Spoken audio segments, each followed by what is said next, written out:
Thoothukudi Saint Joseph தொழுநோய் மருத்துவமனையை மழைநீர் சூழ்ந்து தற்போது வரை நோயாளிகள் கடும் சிரமத்திற்கு ஆளாகி உள்ளனர்.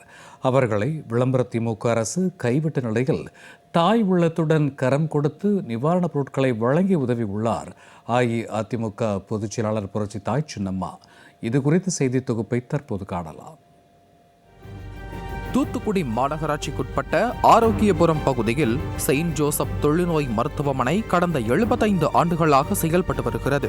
அங்கு தற்போது 50க்கும் மேற்பட்ட முதிய நோயாளிகள் சிகிச்சை பெற்று வருகின்றனர். கடந்த 17 மற்றும் 18ஆம் தேதிகளில் தென் மாவட்டங்களில் பெய்த மிக கனமழை காரணமாகவும் கோரப்பள்ளம் ஆற்றில் ஏற்பட்ட வெள்ளப்பெருக்கு காரணமாகவும் தொழுநோய் மருத்துவமனைக்குள் மழைநீர் புகுந்தது. திடீரென மருத்துவமனைக்குள் வெள்ளம் புகுந்ததால் என்ன செய்வதென்றே தெரியாமல் திகைத்த பணியாளர்கள் உடனடியாக சுதாரித்துக் கொண்டு அங்கிருந்த நோயாளிகளை பத்திரமாக மீட்டு மற்றொரு கட்டடத்திற்கு மாற்றினர். நோயாளிகள் உயிர் தப்பினாலும் மருத்துவமனையில் இருந்த பல லட்சம் ரூபாய் மதிப்பிலான பொருட்கள் சேதமடைந்தன. மருத்துவமனையில் இருந்த மருத்துவ உபகரணங்கள், குளிர்சாதன பெட்டிகள், படுக்கைகள், மருந்து பொருட்கள், நோயாளிகளின் மருத்துவ பதிவேடுகள் என முக்கிய பொருட்கள் அனைத்தும் இந்த வெள்ளத்தில் சேதமடைந்ததால் 1 கோடி ரூபாய்க்கு மேல் இழப்பு ஏற்பட்டிருப்பதாக தொழுநோய் மருத்துவமனை நிர்வாகத்தினர் கவலை தெரிவித்தனர். இப்ப மருத்துவமனை பொறுத்த வரைக்கும் எங்களுடைய எல்லா எக்யூப்மெண்ட்ஸுமே தண்ணியில தான் இருக்கு. நிறைய டாக்குமெண்ட்ஸ் எல்லாம் போயிடுச்சு. அதுக்கப்புறம் மக்களுக்கு நோயாளிகளுக்குன்னு சேர்த்து வச்சிருந்த எல்லா பொருளும், சோப்பு, மருந்து, ஃபுட் ஆர்டிகல்ஸ் எல்லாமே கொஞ்சம் தண்ணியில் போயிடுச்சு.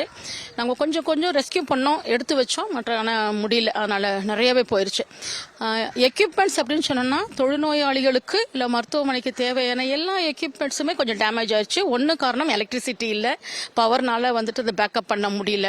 அதுக்கப்புறம் மேட்ரஸ்ஸு, பெட்டு, காட்டு எல்லாமே தண்ணியில் இருந்ததுனால தண்ணி இறங்கிட்ட பிறகு 5-6 நாள் கழிச்சு போய் பார்க்கும் போது ஒன்றுத்துக்குமே பயன் இல்லாமல் போயிடுச்சு. இப்போ கிட்டத்தட்ட பார்த்தோம்னா ஒரு 50 lakhs rupeesக்கு தேவையான பொருள்கள் எல்லாமே லாஸ். மருத்துவமனை முழுவதும் சேரும் சகதியுமாக உள்ள நிலையில் அதனை தூய்மைப்படுத்துவதற்கு கூட உரிய பணியாட்கள் இல்லாமல் சிரமப்பட்டு வருவதாகவும், தூய்மைப்படுத்துவதற்கு தன்னார்வலர்கள் உதவ வேண்டும் என்றும் தொழுநோய் மருத்துவமனை நிர்வாகத்தினர் கோரிக்கை விடுத்துள்ளனர். இந்த இடத்தெல்லாம் கிளீன் பண்றதுக்கு கண்டிப்பா எங்களுக்கு வாலண்டியர்ஸ் வந்தாங்கன்னா ரொம்ப நல்லா இருக்கும். வாலண்டியர்ஸ் சுத்தமா இல்ல, எல்லா வார்டுமே கிளீன் பண்ண வேண்டி இருக்குது. இன்னும் வாட்டர் இருக்குது, உள்ள வரத்துக்கும் டீப் வாட்டர் இருக்கு. அதனால போறதுக்குமே வரத்துக்குமே எங்களுக்கு கஷ்டம்.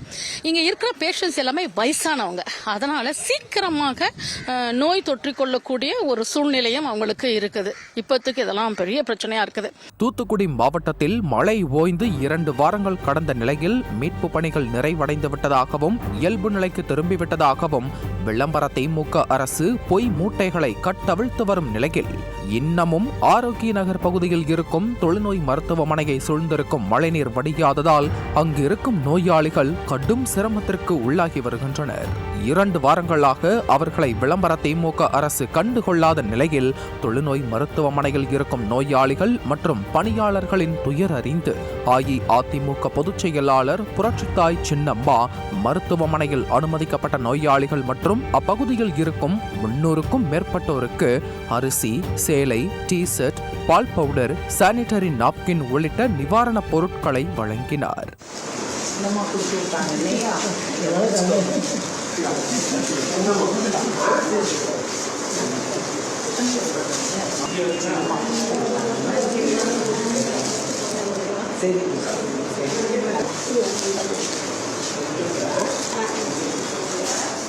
அப்போது மருத்துவமனையில் இருந்த அருட்சகோதரிகள் புரட்சித்தாய் சின்னம்மாவிடம் நோயாளிகளுக்கு தேவையான மெத்தைகளை வழங்கி உதவ வேண்டும் என கோரிக்கை விடுத்தனர். அவர்களின் கோரிக்கையை தாயுள்ளத்துடன் கேட்டறிந்த புரட்சித்தாய் சின்னம்மா உடனடியாக தொழுநோய் மருத்துவமனைக்கு தேவையான 50 ரெக்ஸின் படுக்கை மெத்தைகளை வழங்கினார். தங்கள் மீது மிகுந்த அக்கறை கொண்டு உயர்தரமான மெத்தைகள் மற்றும் நிவாரண உதவி பொருட்கள் வழங்கிய புரட்சித்தாய் சின்னம்மாவிற்கு தொழுநோயாளிகள் நெஞ்சார்ந்த நன்றியை தெரிவித்தனர். எங்களுக்கு இந்த வெள்ள நிவாரணத்துக்காக நிறைய அரிசி, பருப்பு, மெத்தைகள் எல்லாம் கொண்டு வந்து கொடுத்தாங்க. 50 மெத்தைகள் வரைக்கும் கொடுத்து எங்களுக்கு நல்ல உதவி செய்திருக்காங்க.